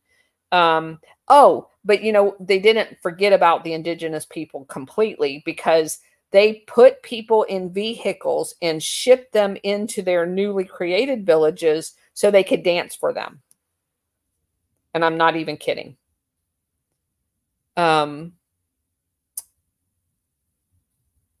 So they charged the Khan's hotel that they created there, you know, because there's nothing that screams nature like a hotel that's touted as eco-friendly, that charges you $600 a night and uses all the water in the crater, by the way, so that the people that needed the water to water their cows, yeah, well, the water started going dry. And the less water they have, the more salt, because in a volcano, it's a lot of, it's like Utah, there's salt in the earth. And the less water, the more saltier it got, and the more it destroyed, because that will kill everything. So they're slowly killing everything, and they don't care, because it will mean that they can round up those people or kill those people. And I don't think they have a preference either way. So, and oh, by the way, for Mr. Eric Prince, This is the kind of shit that the non-blacks do in Africa. But according to him, it's the blacks that don't know what they're doing. So one guy by the name of Professor Grismick, he was one of the first guys that went into the Serengeti that said Grismick was the guy that got the Matai cattle people kicked out of the Serengeti with he did basically an earlier campaign that did all the same things. Flew over, him and his son, wrote a bunch of articles, got the WWF and everybody to kick these people out of their original forested homeland. And he got buried on the rim of the volcanic park there, overlooking this entire mess. So he was watching all of this from his graveside. And then they ran a campaign on try to save the rhinos to basically kind of cover up all of the non-eco-friendly disaster that they were creating, and then had the audacity to tell, as things began to die because the earth was so salted in the volcano, that it was the Matai cattle people's fault because their cows were drinking too much water. Not the people showering up there every night, the cows. The cows had already been there for years and didn't have a problem until you built your stupid hotel. So one other thing to say about the area, let's see. It was alleged that mafia boss Meyer Lansky was a member of the 1001 Club, which was not true, although Lansky did work with 4 Mossad agents and 1001 Club member Tibor Rosenbaum. Tibor Rosenbaum was a very good friend of Prince Bernhard and Edmund de Rothschild.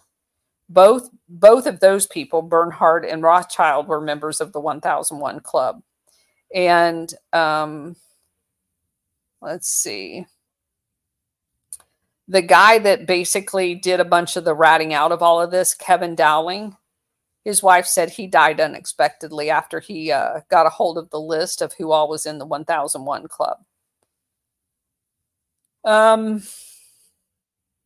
Also interesting to note, and we'll probably end here, that a guy by the name of J.G.G. Wilgers won a court case against the WWF, saying that he was allowed to use the term criminal organization to describe the WWF without any legal repercussions. He revealed the WWF used the cover of Nature Conservatory to engage in criminal activities. Quote, "Did you know that a commando with the WWF connections allegedly even murdered people opposing the apartheid regime in South Africa?" Unquote. And my comment was, can you say Gladio? Because both Wilger and a guy by the name of Renee Swap has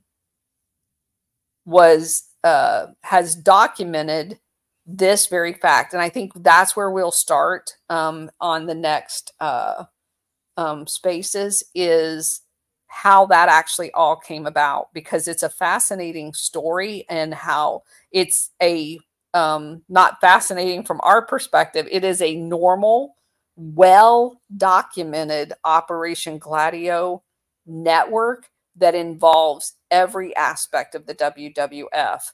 And that's kind of the big tie-in to all of this, but you can't understand that part of it without going back in the history and looking at how the WWF was set up, and the fact that it's basically, it is a terrorist organization. It terrorizes all of these indigenous people to get them to go along with or die. extortion of natural resources for profit. And I'm telling you, I've got so much information. There's so many companies doing this, and we're going to touch on every one of them. And we're going to continue doing this until we get them all covered. So I'm going to stop right there. Marie, I see you got your hand up. Yeah, Bridget was going to say something before I go. I'm just really hot under the collar and have some points to add to this because this is enthralling. So, Bridget, go ahead. No, go for it. Okay, so I remember younger years, the WWF always a thing, like, do you want to donate to save the animals? I remember that every time I checked out for eons happening. And, you know, I just want to give a scope on this to show that they truly don't care about the animals. And I'll cite an example. In my little hometown in southern Nevada, there's a lot of resources there. Water, different things. There's some mountains that are constantly windy.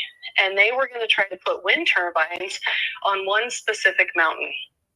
And we knew as locals, avid ranchers, avid hunters, that they would just desecrate the entire wilderness by occupying this one mountain.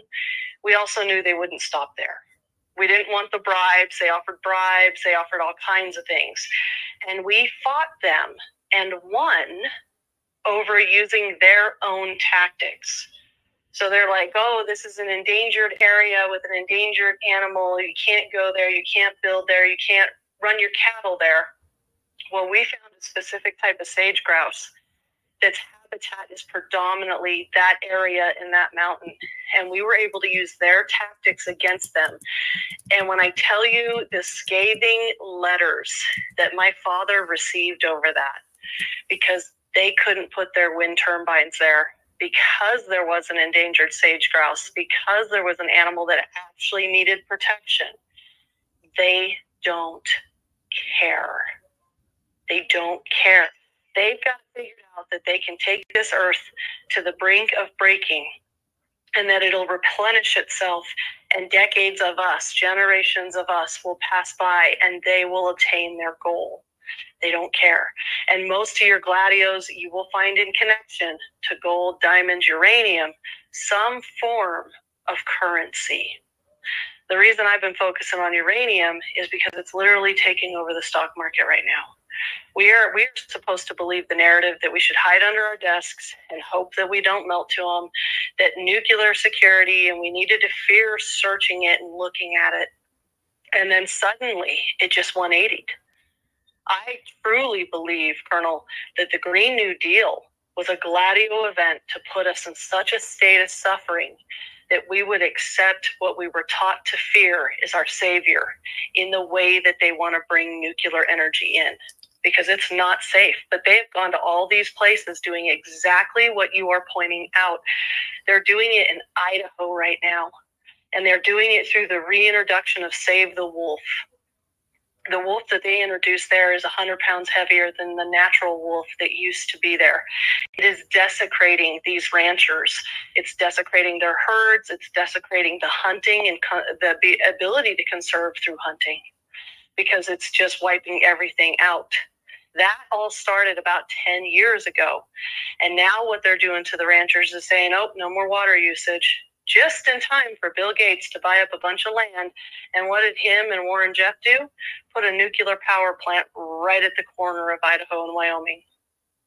You guys, if you pay attention to what Colonel is saying, you will find this in everything that they play your heartstrings or your fear strings on for any financial gain.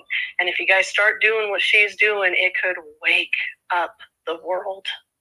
So, go ahead, Bridget. Just a brief, I, as an avid hunter, as Colonel can explain, because one of the times we were doing a video chat, I was in the middle of cleaning my spring turkey. So I'm very familiar with the wolf deal that you're talking about. And you're absolutely right. And it actually gets even bigger than that. And it's bigger than just the conservation and the wildlife. One of the things UNESCO specifically stands for is education and da da da da. Now, in a 1954 and 55 article, I found where the American Legion was actually fighting back against UNESCO. And what did they do? They called them anti-Semites and racists. They didn't address what they were complaining about. And what they were complaining about is proposing that the entire world be put underneath their control of our education of children.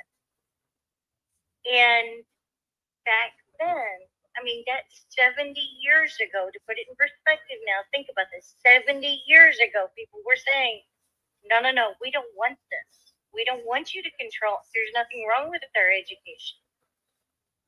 And now think about them removing God, removing prayer, removing salutes, removing the Pledge of Allegiance. All of these, this is not a coincidence. This truly is a very elaborate plan coming to a head.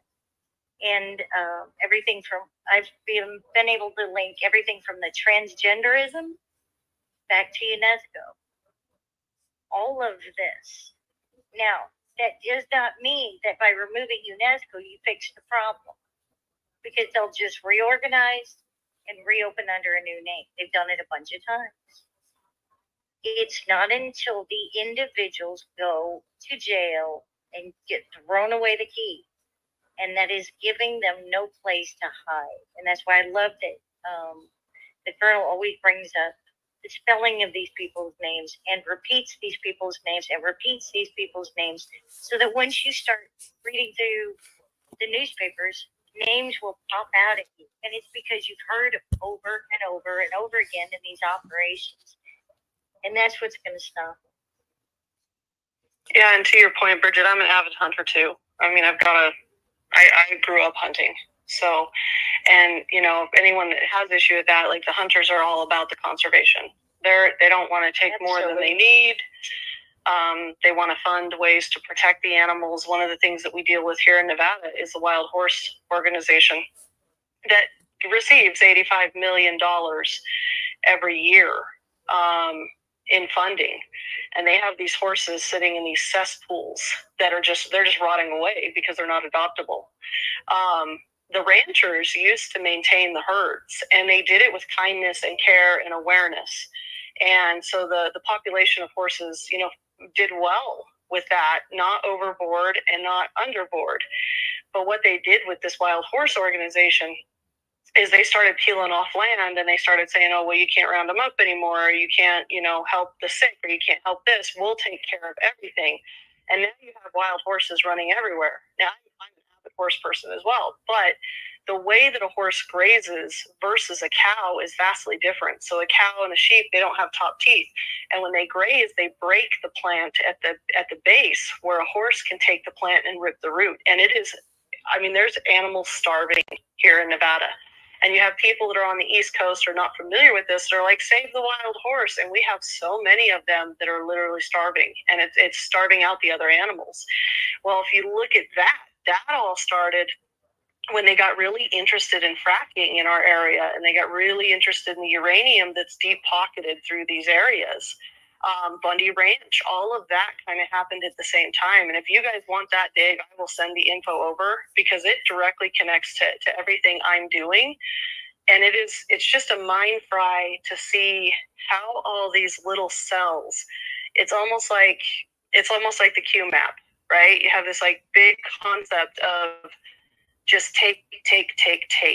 And if you get it in mind that that's what these people want to do, but they're going to do it in a way that they look like they're giving and giving and giving, you'll start to see what the Colonel and what Bridget and Cousin It are just geniusly researching and uncovering.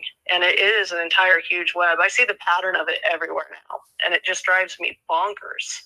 Thanks for the time, Colonel. This was a fantastic Gladio space. Thank you. And we haven't even scratched the surface of this particular because every single one of these companies, to the extent that I can expose them, I will. These are the people that make your margarine. These are the people that make household products. And we're going to go through each and every one of them that I can find. We're going to call them out and what they did to get where they're at. The products that are involved in them. I want everybody to understand this because this is huge. And if I can jump in and help at all, I'm kind of down this rabbit hole. I wasn't going to say this in another space. There's been some really incredible spaces today, and this has been an incredible one. In my opinion, the war, you talked about the eugenics, right? The World War II, those eugenics were happening in every country. Our scientists and their scientists were all working together while our soldiers were dying on the surface. The eugenics studies mainly started to come out of the USA and Great Britain to start, and then trickled into everywhere else. And in my opinion, World War II never ended.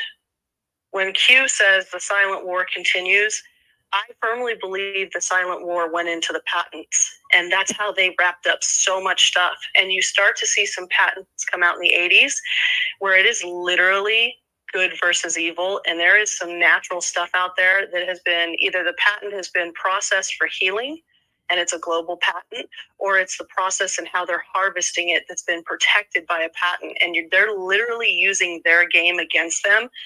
And finding that, because, you know, we see this stuff and we see, we thought they were helping the animals. We thought they were helping Africa. How are these kids still without running water? I mean, I don't know if you remember, because you were with Africa, Mr. Beast went over there with his own money and he gave running water to a town, and these people ate him alive for it. They almost ruined his career over giving running water to this one town, this one village in Africa. And he was like, what is wrong with the world? Right. And I just think that what you're doing is, God, I wish, because I feel like I'm with you guys. I feel like that guy that's like talking and there's all these strings on tacks tied to every dot on the board everywhere. But maybe we need to do a big visual of like a Gladio map so that people could really see how all of these things tie back to those names. Because it's just, man, I wish more people listen to you. It's just a mind fry.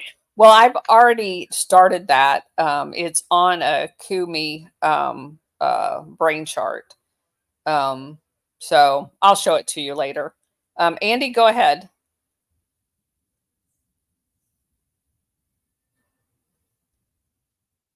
I can't hear him. Oh, hang on one second. It looks like I might have to drop you down real quick and bring you back up. And by the way, Colonel, Cousin Nate needs to be dropped down because she's actually not here. Okay. All right. I will do that. And not to interrupt one more time, but I'm going to drop down. I couldn't get off your space, but I got to do some stuff with my kids. This was just so insightful and intelligent, and oh my gosh, you guys are going to uncover some big dots, and I would be honored if you guys want to help me with the Slow Kill series. There's so many patents I'm looking at that tie to our health and how they infiltrated our DNA, and I would love to be a part of the other stuff as far as the house goods. Yeah, absolutely. Because there's definitely some overlap there. Absolutely. All right. I don't see Cousinette. I don't know if she left completely. Go ahead, Andy. Yes, I believe she's gone completely. Hi there. Can you hear me now? Yeah, I can hear you. All right. Thanks again. I was just saying thanks to Colonel and Bridget and Cousinette, who's not here anymore. But no, I wanted to add, I don't know if I'm on my Bluetooth or if it's on the speaker. I'm outside. Hopefully the noise is not bothering. But there are a couple of things I wanted to talk about. You know, this WWF dig has gone a bit deeper. I just was out, took the wife out for for dinner yesterday, a nice pizzeria, a little place down close to the water, close to Lake Ontario. And at the end, you get the bill in the little folder. I open up the folder and I see an ad for Climbing for a Cause, which is raising funds for the World Wildlife Fund. What? Yeah, so they climbed the CN Tower, and apparently they raise about 2.5 million a year with that event. And yeah, and I've heard about it. I before I knew about the connection to Gladio and all this, never thought much of this. Like, oh man, we were exiting the restaurant at the time, so I didn't say anything to the guy. But yeah, so I followed up, a bit further because I said, okay, who's running the CN Tower? And I know the CN Tower is a big, tall communication tower. At one point, it was the tallest freestanding building in the world, but now I guess it's been overtaken. But it was built originally by the Canadian National Railways. They owned hotels, and then it changed ownership. But right now, it's owned by the Canada Lands Company, and they say it's self-financing federal Crown Corporation. And the interesting thing, they also run Downsview Park, which is it used to be a military training or like a military base, and the Downsview Park has been turned into like you can go rock climbing. You have soccer fields, indoor fields, and it's like a amusement, not an amusement. It's like outdoorsy, or like there's a racetrack, bunch of stuff, activity area. And about a month ago, like Rebel News was hosting an event, and they had Don Jr. coming, and they had a relationship with this one venue, which was, you can hold like an event in with people seating for, a few hundred people or more. And they were, not the operator of the building, but the Canada Lands Company that was giving them a hard time, saying, oh, you need, just a high deposit because there's going to be protests and all that stuff, which didn't transpire, but they made it. If you look on Rebel News, they reported on it about a month ago, and Don Jr. was there speaking, and Viva Frey and all that. But just to say that it's this Canada Lands Company, which is a federal Crown Corporation, that's interfering in this, anything to do with the freedom movement, or, the tie to the World Wildlife Fund, allowing them to raise their money in the CN Tower. So that's another thing we could dig further on, but the Canada Lands Company. The other thing I want to, because you mentioned the Aga Khan, so that was, and you mentioned from, Pierre Trudeau, but that was one of the scandals of Justin Trudeau early on, where he took a vacation, not only him, his family, but also the what's it called? The police force, like his security and part of the mounted police, I believe, on vacation to this island of the Aga Khan. And the scandal was the amount of money, taxpayer money for this, and not claiming as a benefit for him. There's, that was just one of the many scandals of Trudeau. So the Aga Khan still has a relationship with Canada through the Trudeaus currently. So I just want to mention crazy. That's crazy. Go ahead, Bridget. Andy, you inspire me, and you are absolutely one of the reasons why we're doing this. I love hearing the stories about you taking what you've learned and seeing the connections in your daily life, because that's what we started to in the very beginning. That's how this whole thing started. And we were seeing the connections in our daily news. We were seeing the connections around us. And we were like, we got to tell people about this. We can't keep this to ourselves. And so to hear you seeing the connections and going home and going, you know what? I'm going to look this up. Because that's how this happened. That's how we all joined together. And when we started bringing this everybody around us, you know, I just wanted to say thank you. Thank you so much for using your Gladio glasses. Well, thank you as well. And my thing is, like, so many people are being taken advantage of for nefarious causes. You know, they're thinking they're supporting wildlife or they're supporting, you know, something good, and they don't realize they're actually harming people, and that are, you know, they're doing the opposite. And, you know, anyways, it's important just to talk about it, and that they don't get to operate in the shadows anymore. It has to be out in the open. But it's amazing how the link there, you know. Right, and they beat us over the head with our emotions. That's the reason why they use the anti-Semitism and the racism.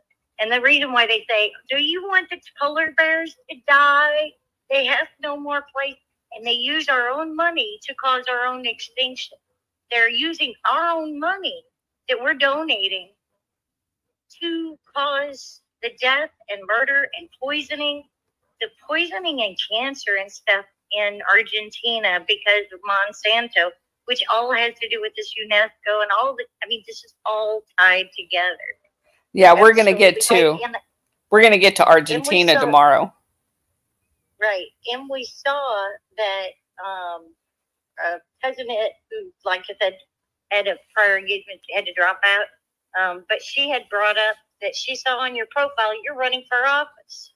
So we're going to start adding you into our prayers. I hope you win whatever office you're taking. Because boy, wouldn't that be great? What a platform. Yeah, thanks so much. The other thing I want to add is, I don't know if it was yesterday's, because I had to re-listen to yesterday's, you know, because of the disconnection and everything from the space yesterday. But or if it was today, I'm just losing track. But you spoke about the salmon, the farm salmon in Chile. And yeah, I also, you know, usually try and avoid farm salmon, but I didn't know how bad that was, like what they were doing there in Chile, you know, in terms of harming the people. We're thinking, okay, we're helping, you know, people in you know, third world or second world country, Chile, you know, and we don't realize that it's these big moguls who are, you know, are actually wrecking the country by what they're doing there. So yeah, that was a good reveal for me. So we're going to go into that a little bit more tomorrow. I thought I'd do all of the background today. We're going to start hitting the countries and the companies tomorrow, and we'll go back over the salmon example. No, tomorrow. I'm going to do one. Tomorrow? I'm going to do one tomorrow at 7. There's just too much here. We got to get this out so we can get back to our countries. I am going to do one tomorrow at 7 p.m. And we will start hitting the different countries. We'll get as many as we can get to. I've already done the research on them to at least 3 or 4 of them. We'll get to Argentina. We'll get to Chile. And we've got Indonesia. It's a horrific story. There's just so many. And again, if you guys want to do any further in depth, it's called Pandagate, or no, Panda. What was it called? I don't have it here. Panda Leaks. Panda Leaks. Yeah. Panda Leaks. Thank you. But I do want to do something. I have this simultaneously going to Rumble, and these guys have been so awesome over here in the chat on Rumble. I do want to give a couple of shout outs. I did have 2 people, Gum Gum and Petty 429, donate some money to our book fund. So I really appreciate that. I buy so many books. So just to go do all of this research for you, because you cannot find this stuff online if you don't get actual source documents and be able to use them as references. Because what I have found, even the archive.org, that's a good place to go and start initially reading a book, but I have to have the physical book. I write all over the book and all of the margins. my notes from the other books so I can cross-reference them. I'll put like whatever the other name of the book is in the page that it also talks about that same stuff, so that when I go and look in a particular book from the index in the back, if I look up like Paul Helliwell, if I look up his name in one book, I have annotations in by his name where I found him in other books. And that allows me to bring to you guys a comprehensive view of this, and how it's easier for me off the top of my head to be able to pull that stuff out just by looking through one book, because I have notes from all of the other ones in them. And it just does a really good job as far as I'm concerned. That's how I learn. And by rewriting things, you remember them. Because I've had people ask me, how is all that stuff stuck in your head? And honestly, I don't know, other than the fact that I rewrite everything multiple times, and it does help me remember it. So with that having been said, do we have anybody else? Billy, did you want to say something?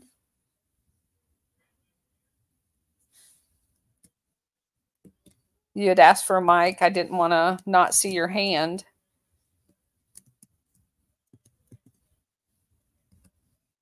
No, I don't guess so. Oh, Benjamin, go ahead. Wondered where you were at. I was just in an audience. Billy's there, Colonel. You might have to send her down and bring her back up. She was... I will be. Okay. So also, while we're waiting for her to come back up, I do want to thank Honeycomb, who just did a monthly subscription over on Rumble. I really appreciate that. Again, every bit helps my book fund. Billy, are you back up? I think so. Can you hear me? Yes, I can hear you now. I'm sorry. I don't know what went wrong. It was doing something weird. I had one question. Can you tell me who is the World Wildlife Fund governed by? Like, under what organization or country or treaties authority? Nothing. Is it formed? Nothing. They decided to get together and do it themselves. And they set it up in. But where is it incorporated? I mean, if you have it was. I mean, is it incorporated somewhere? It is. I mean, it was created in Switzerland. Okay. So is it like the WHO, that it's got like diplomatic immunity in the West, that it's some? I do not see anything. Entity? I do not see anything that gives it diplomatic immunity. As a matter of fact, there has been a couple of investigations done on them. There was an audit done as well by someone. The audit was never eventually released, but there were parts of it that got leaked out, which is how most of the information that we know about it has become available by people that work internal to it. So in order to set up a nonprofit in a country, you don't have. I know what a 501c3 is in America. It's basically this 15 years, and it's like, you know. But it's basically the same thing in Switzerland, and then they open branches in all of the different countries. I see. So it's like the International Red Cross. So, like, you incorporate Delaware, they're incorporating as a nonprofit in Sweden, and then they have in Switzerland. I'm sorry, in Switzerland. And then they have, so are they subject to Swiss law, or they are? Yes. So is that the jurisdiction in which you would sue them, or I guess you can also sue them where they, in the jurisdictions where they cause harm as well, is it? Oh, absolutely. Because most of these, like Indonesia has a WWF-Indonesia. They have a WWF-Chile. The guy that wrote Panda Leaks actually goes to the country and he talks to their representatives in that country's branch, as well as he's traveled several times to Switzerland to try to talk to the people in the headquarters. And he has interviewed different people there. They definitely know who he is. But yeah. Well, one thing we could keep a lookout for is opportunities to file lawsuits. Yeah. And in jurisdictions where there are friendly attorneys, and maybe I can look into some of how exactly that is set up. And here's the problem. Most of the places where they do this, they have a CIA installed coup government. So specifically in Argentina, and I did this research myself, so I know this, the guy that they originally got Monsanto in Argentina under was a CIA installed coup government. The same thing is true. Isn't that some shit? I'm telling you, that's exactly right. That's what struck me on the overlay of this apparatus onto Operation Gladio. So you understand, and I say this repeatedly, Operation Gladio is simply the paramilitary piece of the international syndicate. The World Wildlife Fund is an element of the international syndicate.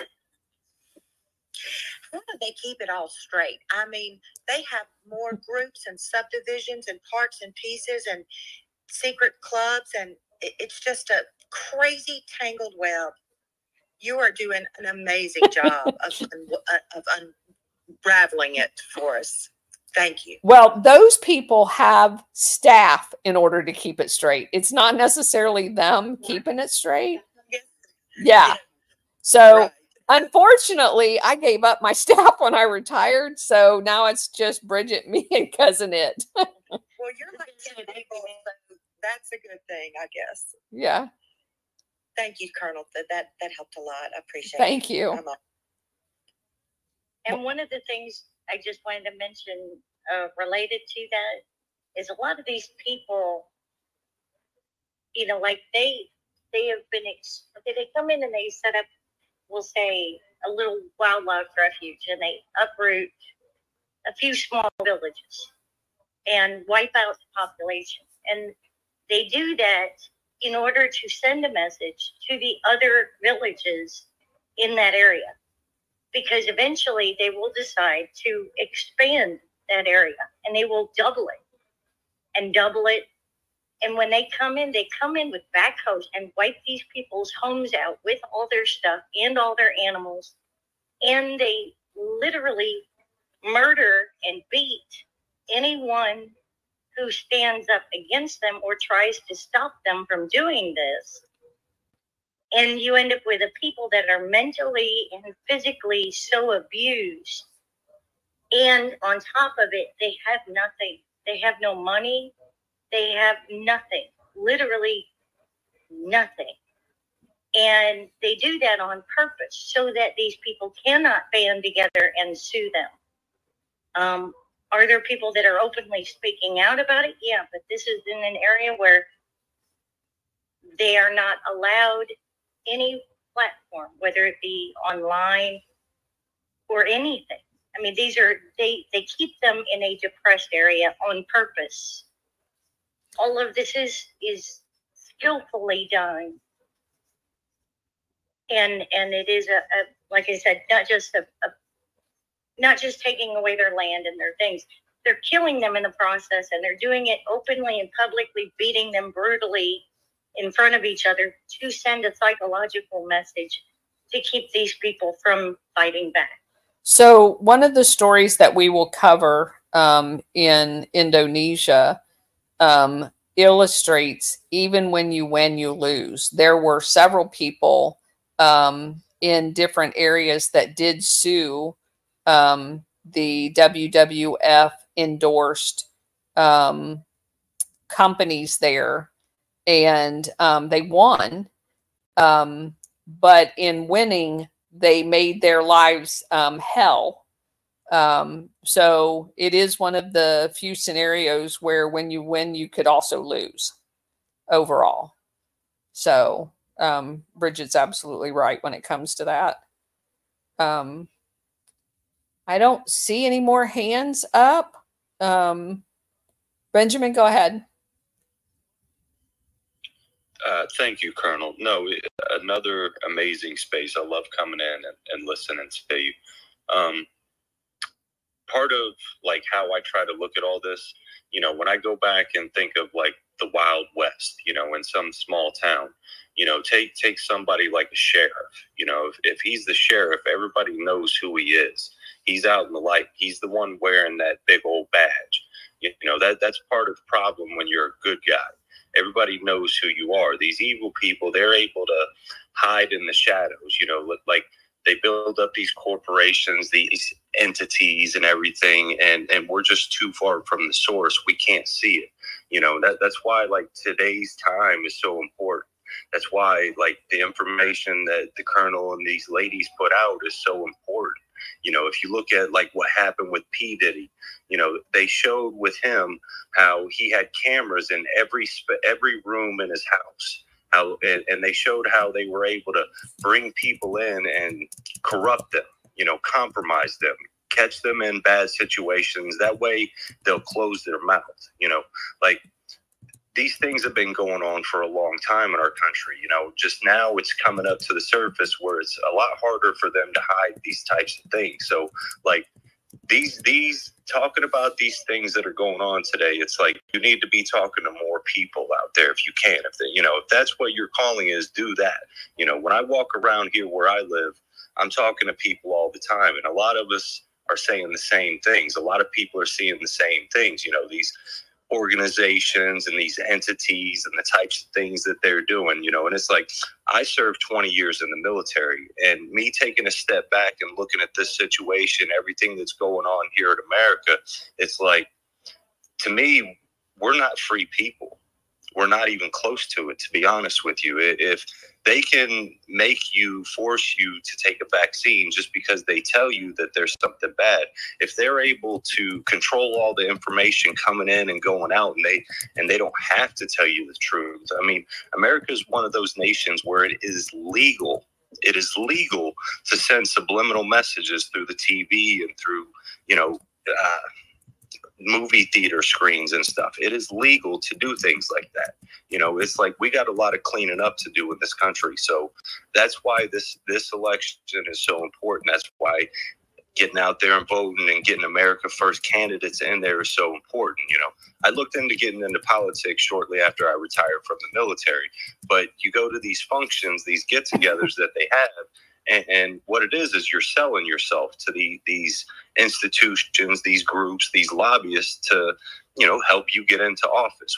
That's something we definitely got to get out of our politics is money. All these outside entities, groups being able to combine their resources, you know, to take advantage of the individuals in these towns and cities. Like, I want to see what freedom really looks like, you know. Like, get out there and talk to people, see what other people think, bring them into these rooms, you know, spread the colonel and these ladies' message, get them out there. That's why I got pinned on my profile talking about the colonel, you know, because what she's talking about, what they're talking about, what they're giving us is very important information. You know, this is all, a lot of it, you know, like she says, she reads books and they read books and put that stuff together. But this isn't going just to one source and getting all this information. These ladies are going to multiple sources and tying it all together and wrapping it up in a nice little package for us. You know, that way it's easy to take in the information and see how large of a scale of something that we're dealing with. You know, like take for instance what happened during COVID back in 2020, all the stuff going on over in Australia. They had to use QR codes to get into buildings. Do you want, what happens if bad people get in charge and they control the building that you come into? You know, I worked for one of these corporations, and my project manager said,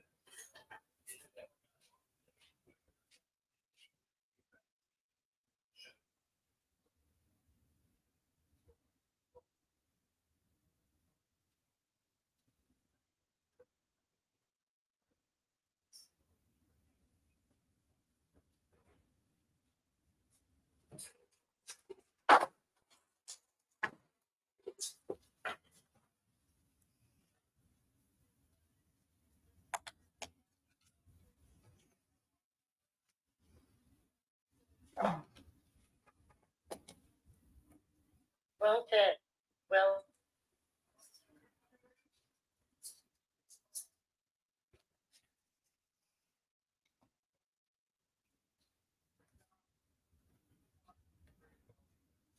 Colonel?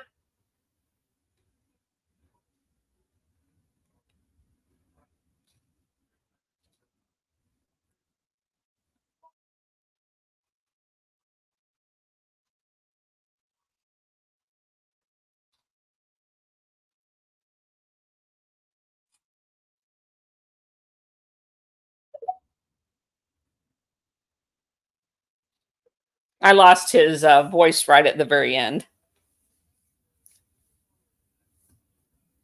Me too. Okay, good. So I love the part where he said he has us pinned to his profile there.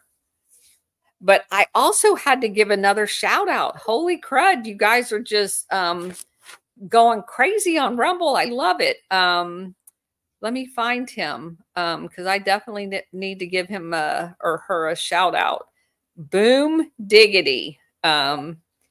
Huge support there. Thank you so much. The chat's going crazy over there. I absolutely love it. We're going to have to try to do this more often. I felt almost ambidextrous here doing two things at one time at one of these things.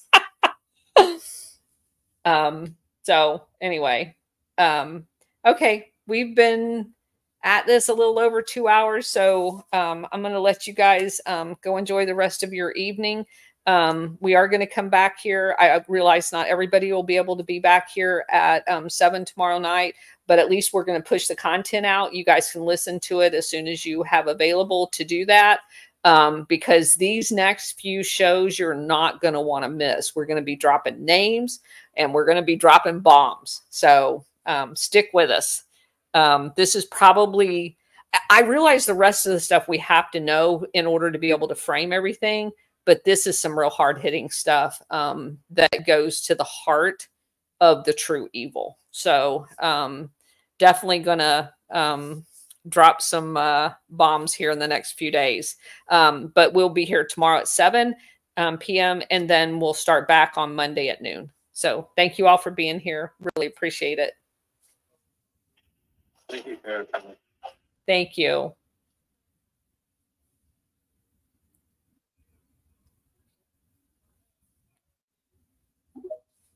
Good night, y'all. Thank you for being here. And thank you for all your wonderful support, everybody. I really, really appreciate it. I'm definitely going to do this more often. I love doing Rumble. But anyway, thank you. You guys have a nice evening. Hopefully we'll see you tomorrow at 7.